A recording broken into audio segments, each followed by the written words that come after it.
to be intuitive. It's easy to use, requiring only 2 or 3 steps. And anyone with any question, please ask before the next presenter take you through the results. If your question is pertaining to results, you can please wait for the next presenter to take you through.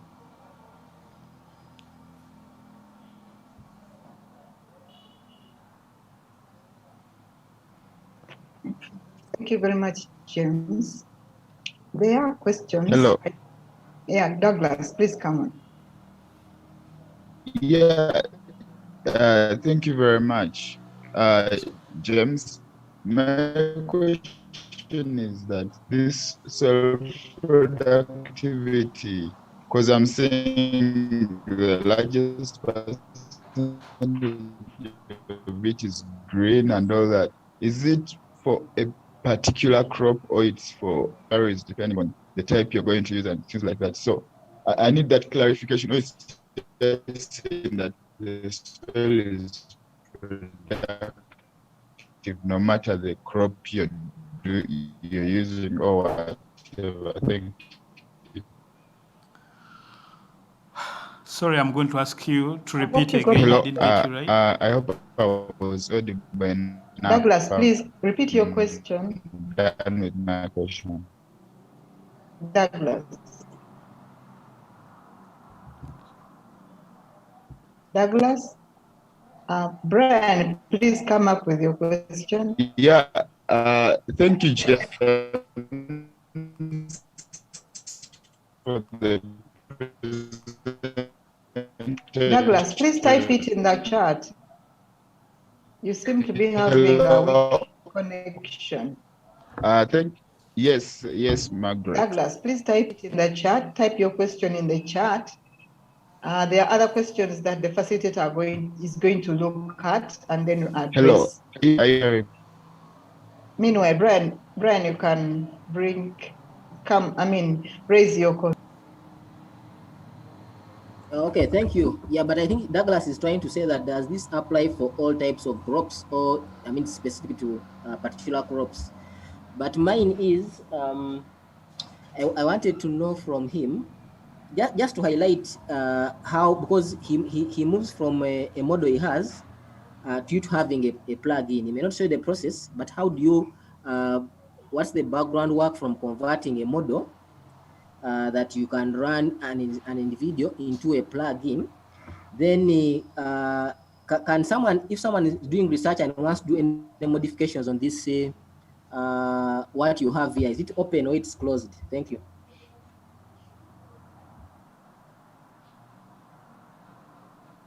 Okay. I hope, James, you got those questions. Yeah. Yes, anyone else?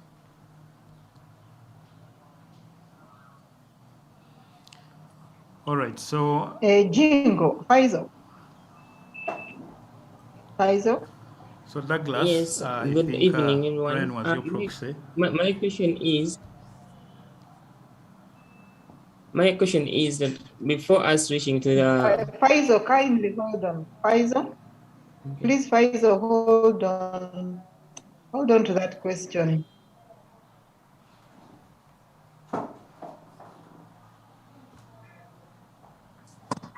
Go ahead, please.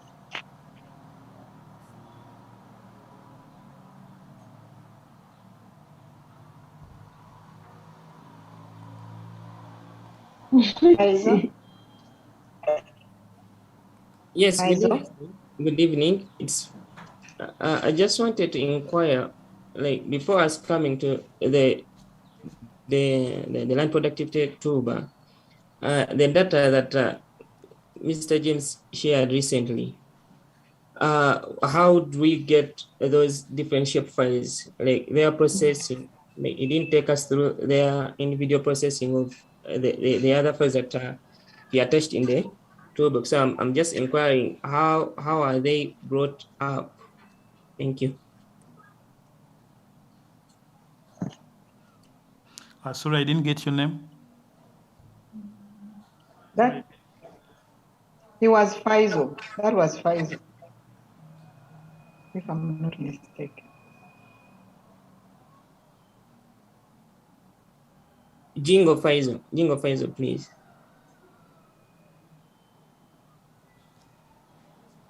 Okay. So I think I will answer the first question when you are ready. Okay. So Douglas, the professor is going to ask you to answer your question. Then Brian, how was the tool made? And is it open source? Is it accessible for someone doing research for modification?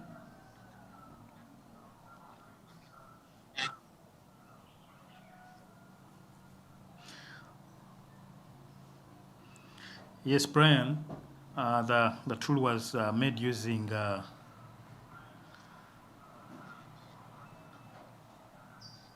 QGIS extension framework.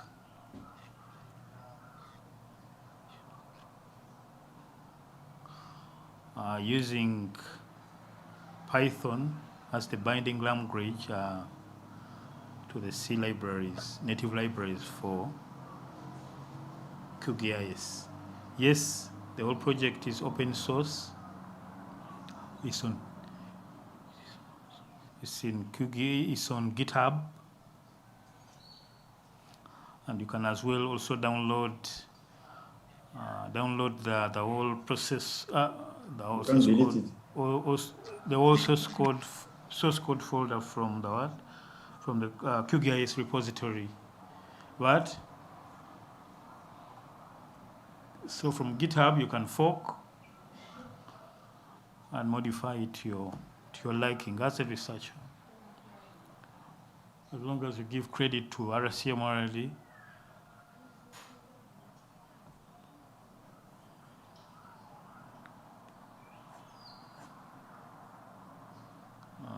Hope I've answered you. Now, the third was Faisal. Faisal, the data sets you're talking about,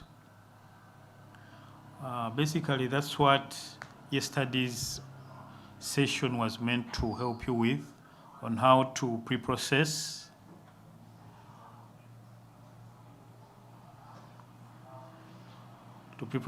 your country's data sets.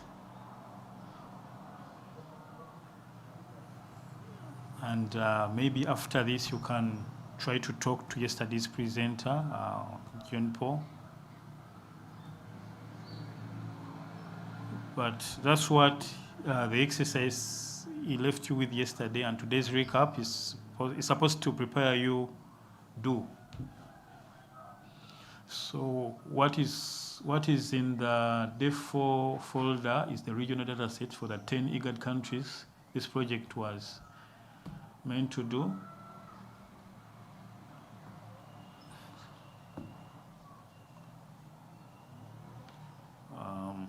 That's it. But pre-processing those data sets, that's what yesterday's session was meant to do.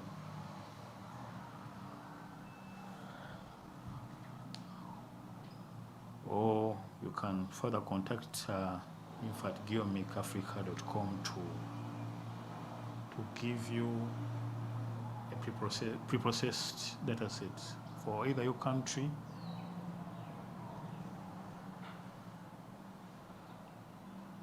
or any other region, for say. Hope I've answered you, and the professor wanted to answer Douglas on the targeted crop type. I think the professor can come in to answer Douglas.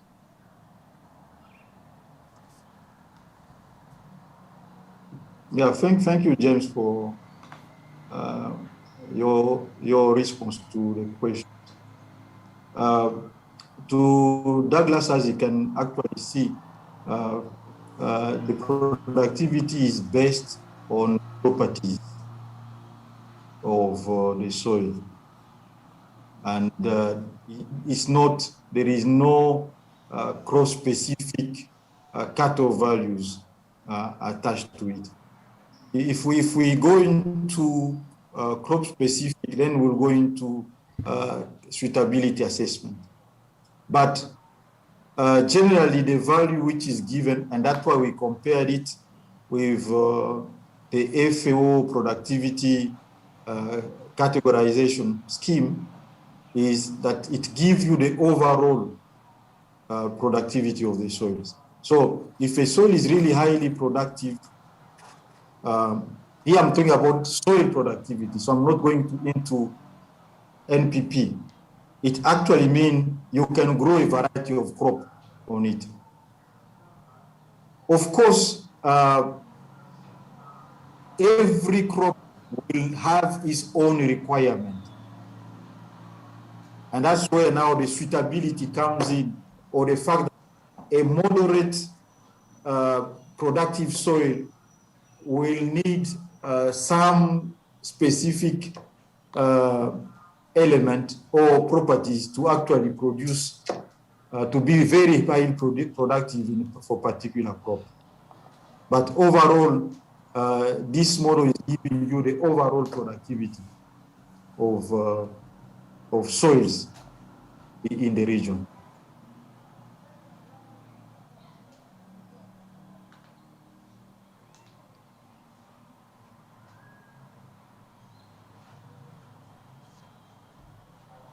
I hope I've been clear, Brian.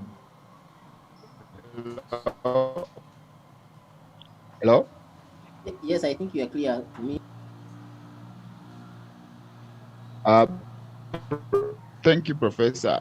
Can you hear me? I'm hearing you. Okay, my question on that regard is this, because when if James could zoom in,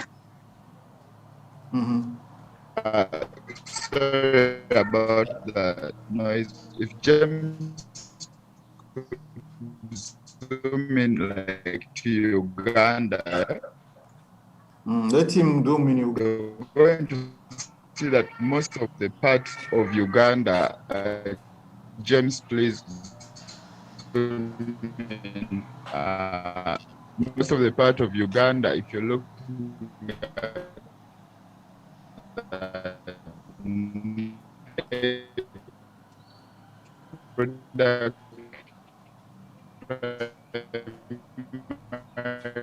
productivity is green. Is green. No. Soil productivity or NPP?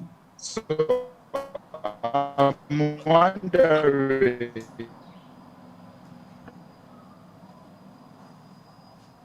No, Douglas, I think I've got your question. Don't confuse NPP with soil productivity. Only 10% of the soils of Uganda are highly productive. Only 10%. And these are soils around the Lake Victoria, a bit in Busoga, a bit in Buganda, and a bit towards Zombo. Those are the highly productive soils. They are only around.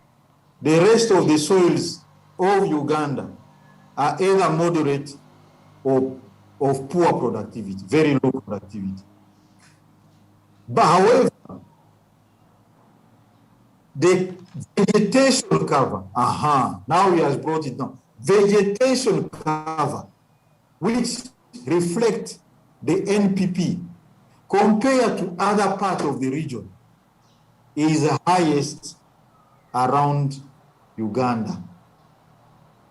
Because this is very clear, the gradient of productivity is basically from the east toward the west. So if you put DRC up to Central, up to Cameroon, you'll actually see that it is becoming greener and greener. So don't confuse soil productivity and NPP, because those are two different issues.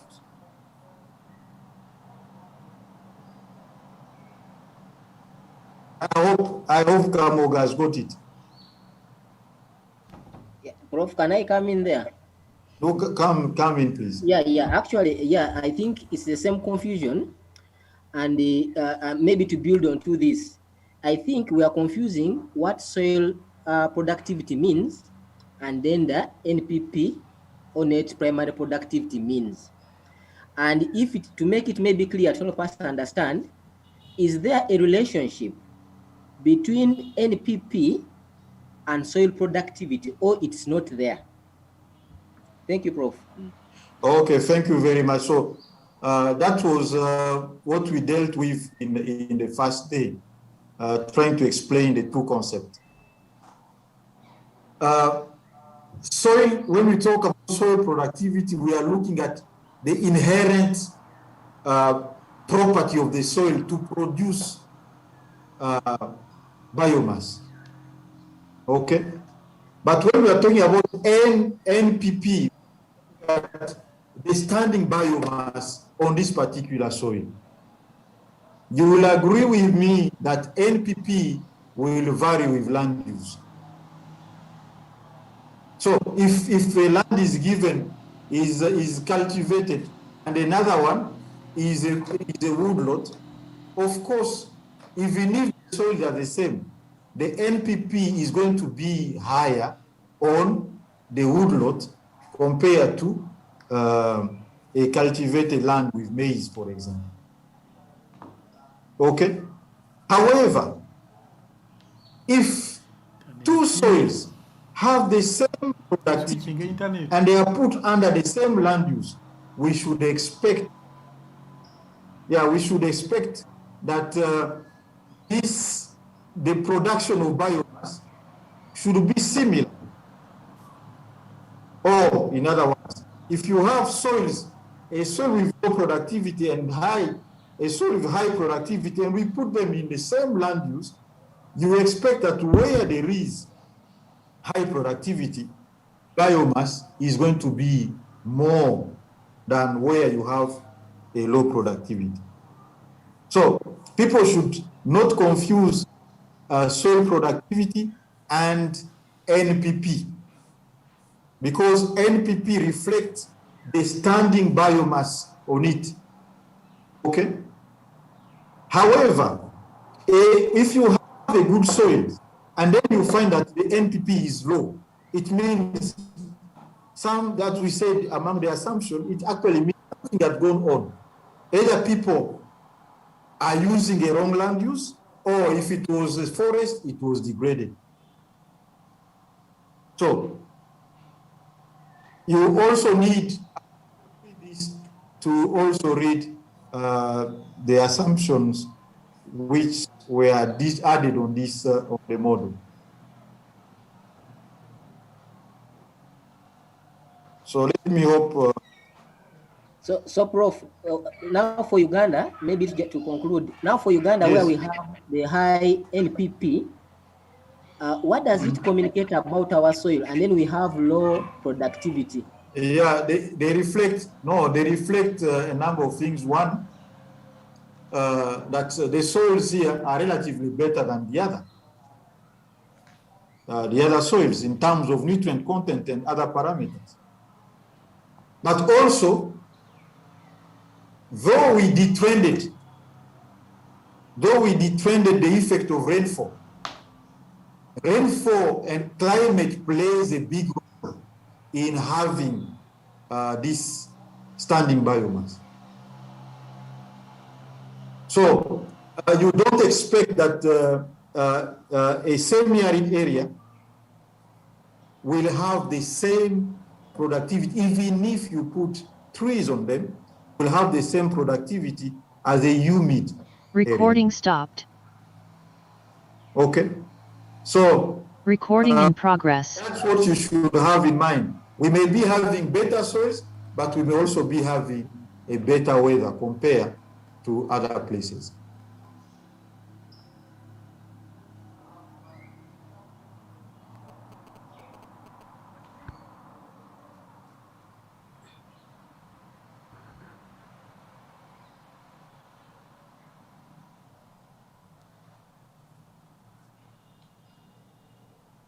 Yeah, I think I've answered those questions. Maybe we give a chance to Bernard to show the results of the model. Yeah, thank you very much, Professor Majaliwa. I think we have some 15 minutes, and I'm sure Dr. Barasa is going to build on what the questions that are in the chat. He's been responding to most of the questions that have been raised about the results. So this moment, let me invite Dr. Barasa Bernard to give us, to make an explanation of the results from the model. Welcome, Dr. Barasa. Good evening, everyone. Good afternoon, wherever you are. Good afternoon. It's good the questions are coming in. You know, when they come in, probably it also gives us some insights, maybe in the future works. But also, I'm happy to hear that some people are interested to take the model further. What is critical here is that this work was developed for 10 countries. For 10 countries. Can I share my screen?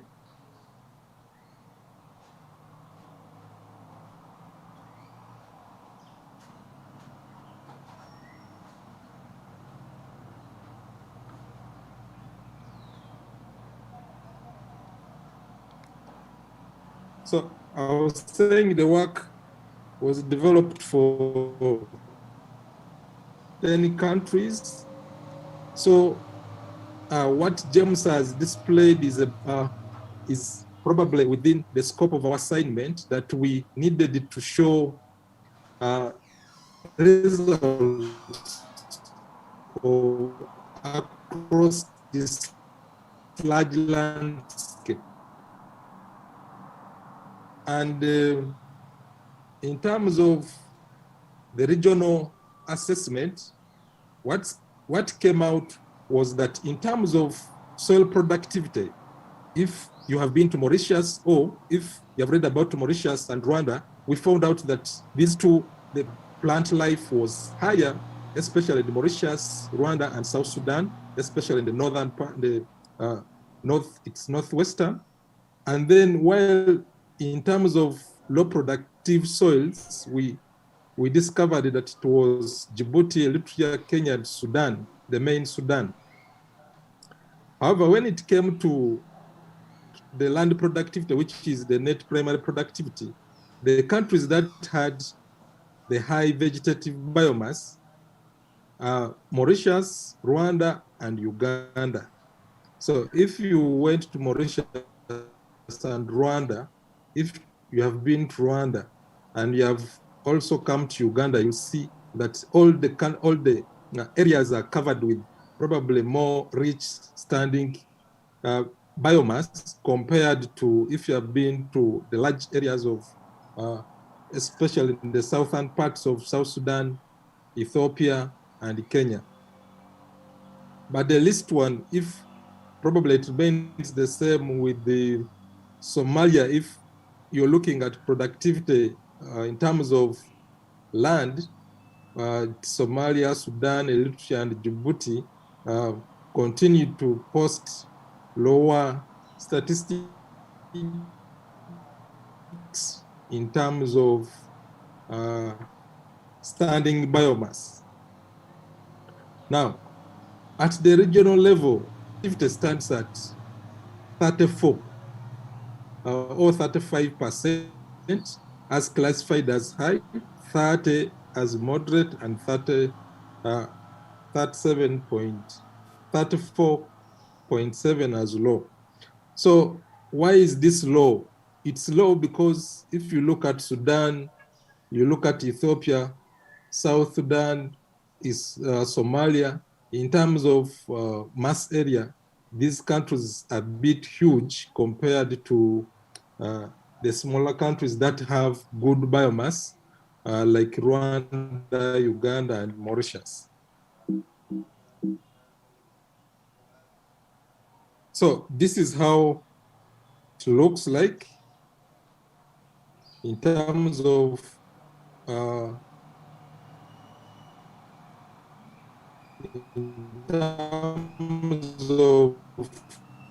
land productivity. So overall, you see that the productivity is about 64.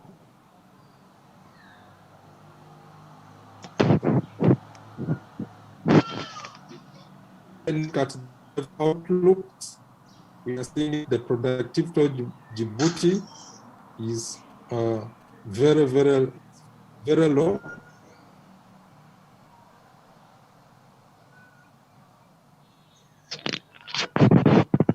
Then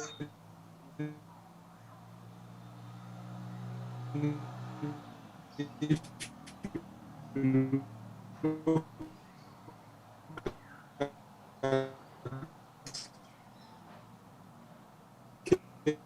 Kenya,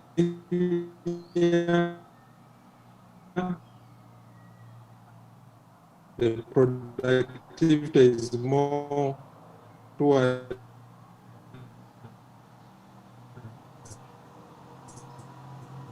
the lake,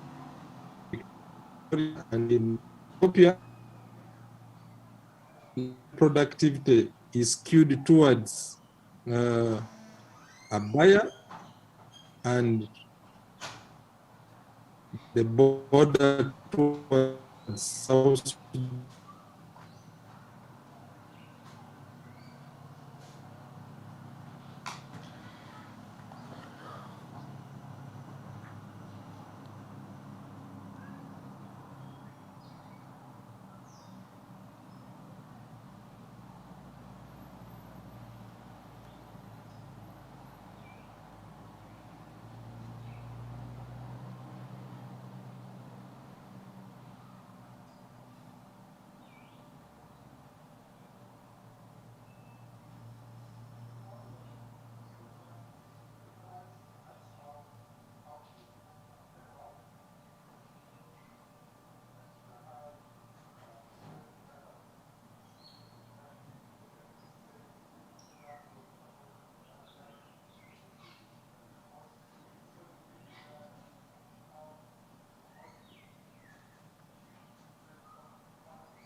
Recording in progress.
Recording in progress.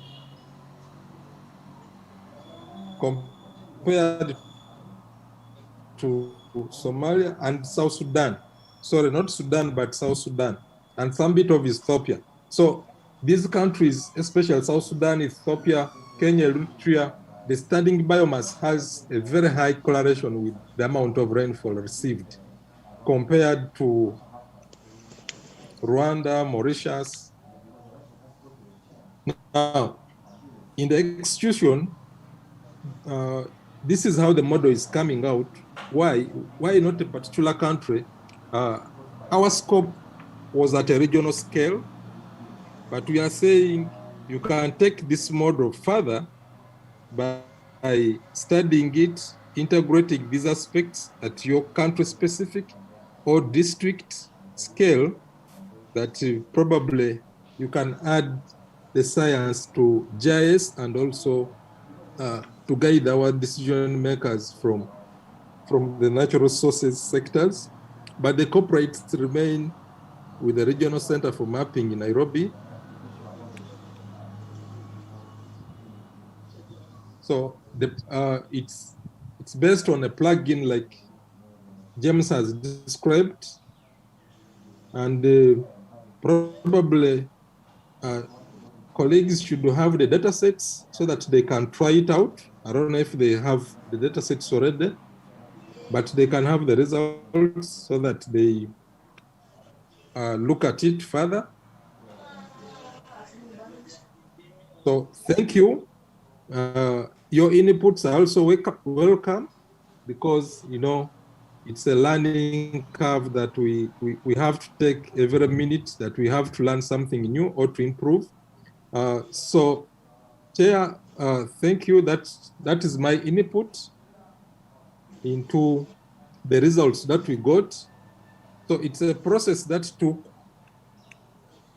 the whole of last year, and we stand also to listen to colleagues for their inputs. So thank you, Chair. Maybe if we can have some questions in terms of productivity and also this from both soil and the standing biomass. So thank you. Dr. Barasa, there is a question in the chat. Are you open to collaboration? Please address that.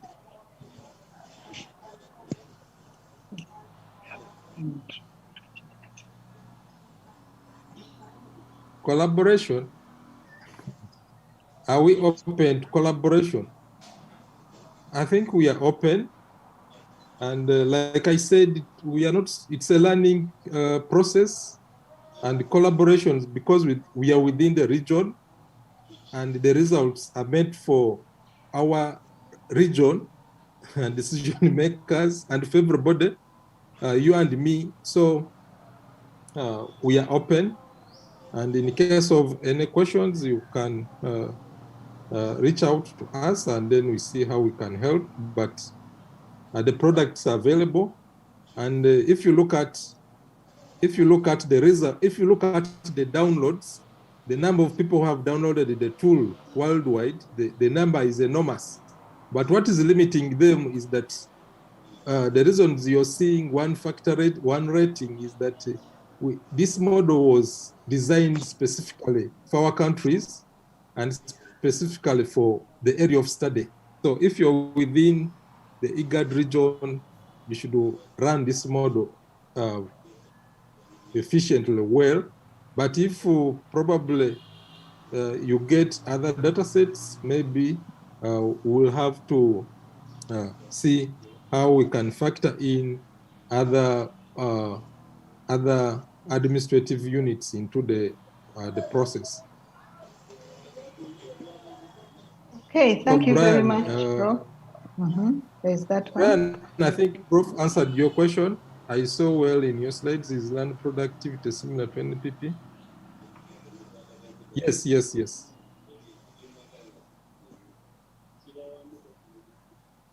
How can we get the regional shape file for the exercise?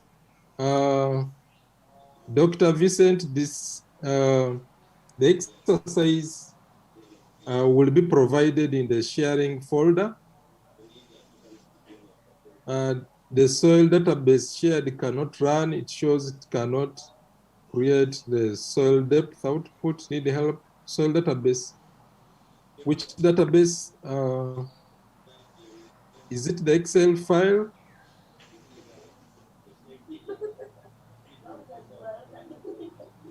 Which method is more accurate? Can be responded to or addressed. Estimating land productivity, machine learning,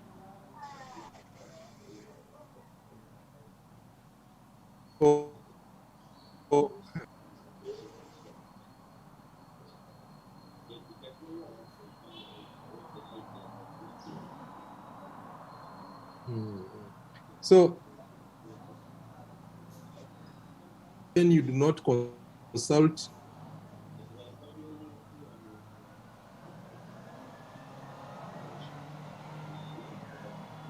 or use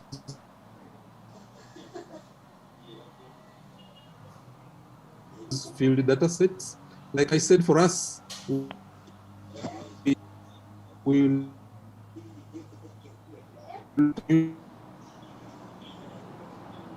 and that's how we zero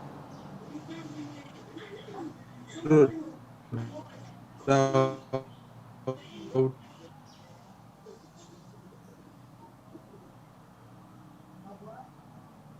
of the SPI is a plugin which you can sort of point to can document out of this project be shared. We shared the main report,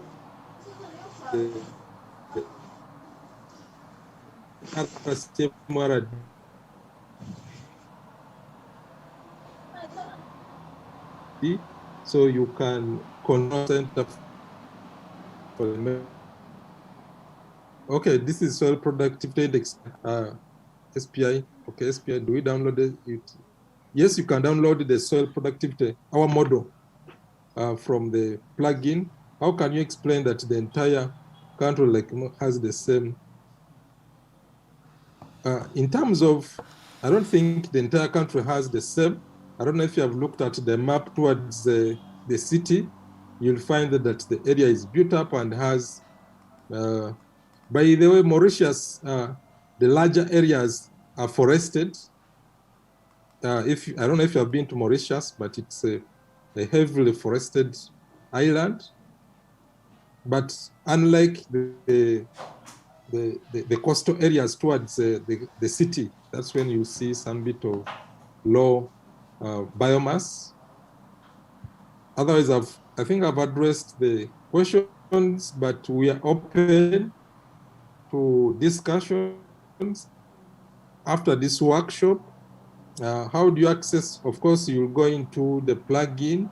The videos will be shared for you to follow and then see what to do. So back to you, Margaret, and the team and the members who have participated in this workshop.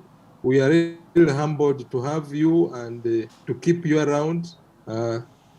Up to this time. So we, as trainers, we are grateful and we thank you for your active participation. We are coming to the end of our presentations. What is coming on board is probably closure, but then as a research team, we are open to everybody here who has participated. Your inputs and suggestions for collaborations, partnership, they are welcome. Feel free. We are in East Africa, we are not running away, so we are available. Thank you. Back to you, Margaret. Yeah, thank you. Thank you, Dr. Barasa, for opening up doors for collaboration, for more collaboration with participants.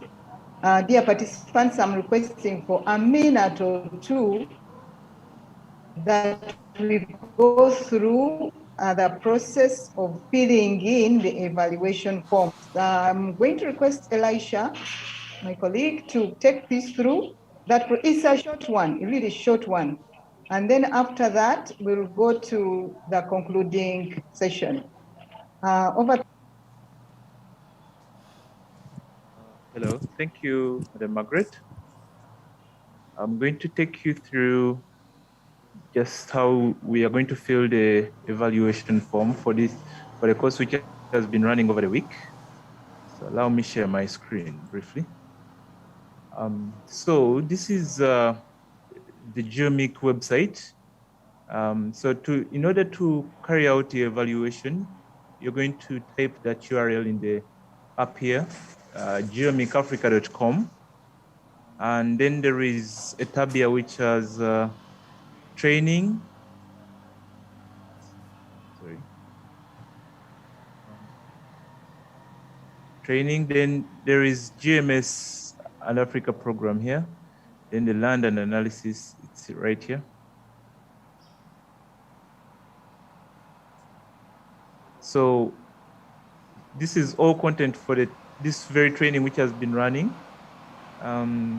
Gives you the background in case you didn't have an overview of what this was about, the objectives, the topics, and then the outcomes. So all this actually, based on what you've been learning over the 4 days, will guide you to fill the evaluation.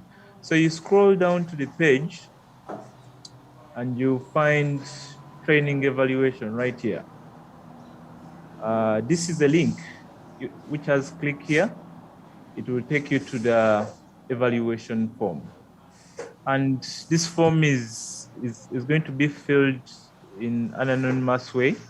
So we won't get your name or, there won't be any bias. So, and it's very simple. There are about 5 questions. As you can see, it's just 1 page.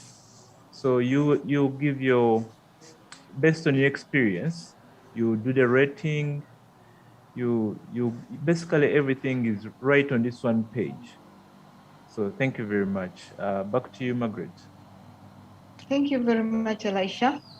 Dear participants, I now want to take you to the concluding rights and protocols, and I'm calling upon you all to take interest in the training materials that have been posted and will still be shared. Please keep the links and use the materials. At this moment, I invite the project coordinator to take you through the concluding rights and protocols of this training. Welcome, Mr. Moses Banduga. Thank you very much, Chair, for giving me this opportunity to take us to the next session for concluding this training workshop.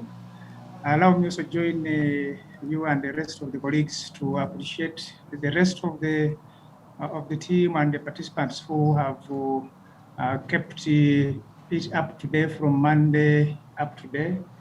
It has been a long week, and I want to believe that all the participants have enjoyed this training. Mine will be very simple. As we know, Makerere University and RCM already, together with the African Union Commission, are key stakeholders in the GMS and Africa project. So mine is just simple to, I'll pass over to Makerere University, who will eventually take us to the next protocols to close this workshop. But before I do that, I want to express my sincere gratitude to RCMRD Makerere University and the African Union Commission and the GMS and Africa program for the funding and facilitation of this land productivity analysis project and also this training workshop. I'm glad on behalf of GEO-MIK Consultants Africa that RCM already considered the GEO-MIK to undertake this very important assignment for the land productivity thematic area for our region. I want also to appreciate the entire team, the technical team, the management team, and all associate team of experts at GEO-MIK for the back-end work that facilitated this project implementation activities. And now that this training is coming to an end today, I want to thank everybody. So in a special way to thank the team leader for this project, Dr. Barasa Bernard, who steered the technical processes together with Professor Majaliwa and the rest of the technical team, Paul, James, for steering the technical processes that have seen this process come to where it is today. Then also thank Madam Margaret, for coordinating and managing this project right from the start.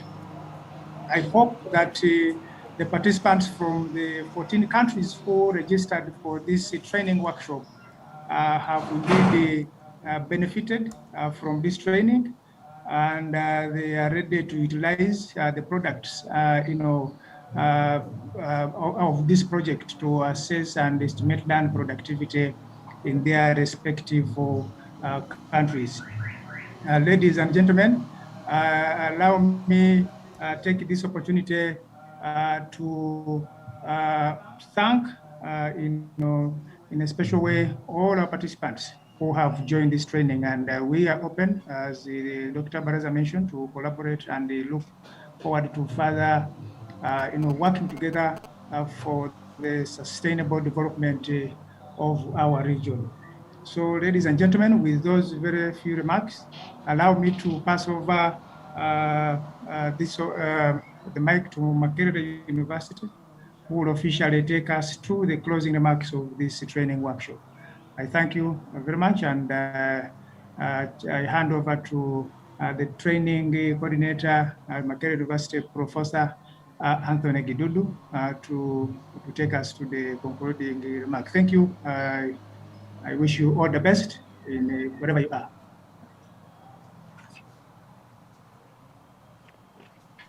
All right. Thank you very much, Mr. Banduga Moses, and the whole team at GEO-MIK. It has been great, and most especially, we would like to appreciate our participants. Merci beaucoup tout le monde. Asanteni, Giabonga, Tatenda. All of you have been great. At the beginning of this training, we mentioned that we are exploring new spaces, and with new spaces come new lessons, new challenges, new mistakes. But you've stuck with us, and we are really grateful. I can assure you that we have learned, and we shall continue improving so that we can do better what we're doing. And I would like to thank the support from Regional Center for Mapping of Resources for Development. My senior brother will be closing officially soon, Mr. Degelo. I am grateful to the support from the African Union. And as we have all mentioned, as we have been saying, the support has been generously funded by the European Union. And so we are harnessing, as we all know, this is an era of lavish amounts of geospatial data. And we thought this course would be one of the outlets through which we could demonstrate the potential of Earth observation in monitoring land productivity. And I would like to thank the facilitators, Professor Majaliwa. As he said, he was ready to field any questions in Swahili or French. Unfortunately, we didn't get any of those, but you can still engage him, and I'm sure he will be happy to interact with you. I would like to thank Mr. Barasa. I would like to thank the whole team at GEO-MIK. I would like to announce that we will be having another training next week on wetland susceptibility analysis. And of course, we are still on the theme of geospatial techniques for wetland susceptibility monitoring. Those who are interested, we shall be sending you the communication. Feel free to attend, and we hope that we will be able to put together a quality product, and hopefully the lessons of this week will be reflected in next week's training. And yeah, so as I mentioned at the beginning, kindly fill in the assessment forms. We need your candid assessment. We know there have been mistakes. We know there have been errors. Where you think we deserve encouragement, feel free to also encourage us. Where you think we can improve, kindly guide us. I was very happy on the first day when we had so many mistakes. There was a lot of feedback. Do this, try that, improve on that. And we leave off each other. You know, they say that as iron sharpens iron, so does one man sharpen the other. So we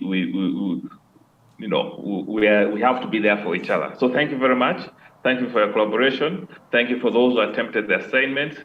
And please, we're open for engagement. We're open for interaction. At this juncture, I would like to invite Mr.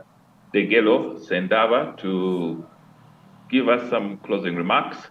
As you know, he's our project leader, if I may say so. So, Mr. Degelo Sendaba, I would like to hand over to you. Give your concluding remarks. Thank you very much. Thank you, Professor. Can you hear me? Yes, we can hear you. Okay. Your Excellencies, distinguished participants of the training and the trainees, first of all, I would like to congratulate Makerere University and also GEO-MIK team. Really, I would like to appreciate, and we are from the RCMRD side, we are really grateful and thank you. I would like to thank the participants also for your very active participation. I've been checking and the participation was so active.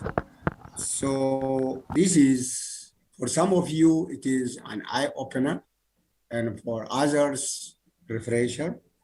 And for some of you, it could be also something which will be very helpful in the future. GMS and Africa project, especially the RCMRD side, is willing to support all African institutions and also students, as well as interested groups dealing with Earth observation and geoinformation to benefit from this project. So we'll have also more trainings in the future. And the wetlands vulnerability assessment is upcoming by next week. Those who are not yet registered, please be registered and benefit out of that one. And we will have also some more in the coming in September and October, especially on land degradation, open geographic database, and also wetlands monitoring systems. Otherwise, we appreciate again and again, and I would like to close officially. Now this training is officially closed. See you, asante ni sana, Mungu obariki. Bye.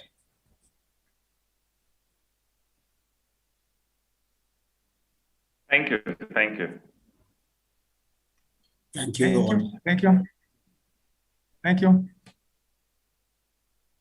Thank you all.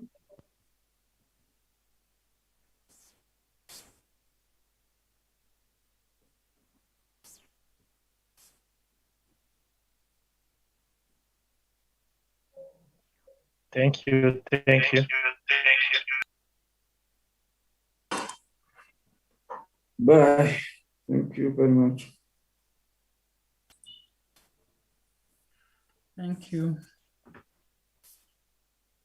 Asante sana. Thank you so much.